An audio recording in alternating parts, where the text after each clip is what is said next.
Chapter 20. Goodbye and Hello. As the pleasant countryside flashed by, and the wind whistled a tune on the windshield, it suddenly occurred to Milo that he must have been gone for several weeks. "I do hope that no one's been worried," he thought, urging the car on faster. "I've never been away this long before." The late afternoon sun had turned now from a vivid yellow to a warm, lazy orange, and it seemed almost as tired as he was. The road raced ahead in a series of gentle curves that began to look familiar, and off in the distance the solitary toll-booth appeared, a welcome sight indeed. In a few minutes he reached the end of his journey, deposited his coin, and drove through.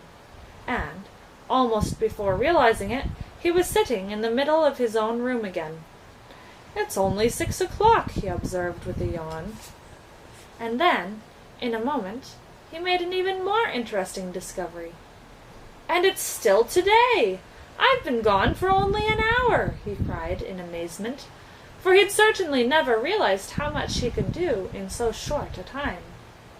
Milo was much too tired to talk, and almost too tired for dinner, so without a murmur he went off to bed as soon as he could. He pulled the covers around him, took a last look at his room, which somehow seemed very different than he'd remembered, and then drifted into a deep and welcome sleep. School went very quickly the next day, but not quickly enough, for Milo's head was full of plans, and his eyes could see nothing but the toll-booth and what lay beyond. He waited impatiently for the end of class, and when the time finally came, his feet raced his thoughts all the way back to the house. "Another trip! Another trip! I'll leave right away! They'll all be so glad to see me, and I'll—" He stopped abruptly at the door of his room, for where the toll-booth had been just the night before, there was now nothing at all. He searched frantically throughout the apartment, but it had vanished just as mysteriously as it had come, and in its place was another bright blue envelope, which was addressed simply, "For Milo, who now knows the way." He opened it quickly and read, "Dear Milo, you have now completed your trip, courtesy of the Phantom Tollbooth. We trust that everything has been satisfactory, and hope you understand why we had to come and collect it. You see, there are so many other boys and girls waiting to use it too. It's true that there are many lands you've still to visit, some of which are not even on the map, and wonderful things to see that no one has yet imagined. But we're quite sure that if you really want to, you'll find a way to reach them all by yourself. Yours truly." The signature was blurred and couldn't be read. Milo walked sadly to the window and squeezed himself into one corner of the large armchair.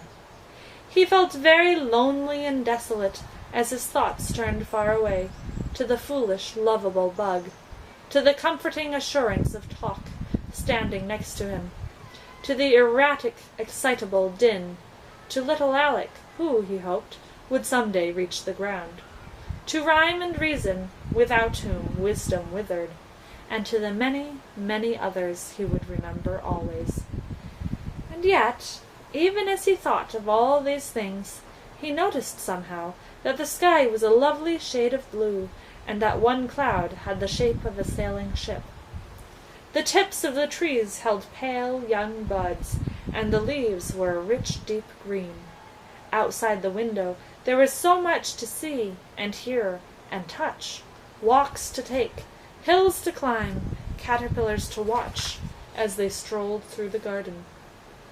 There were voices to hear and conversations to listen to in wonder, and the special smell of each day.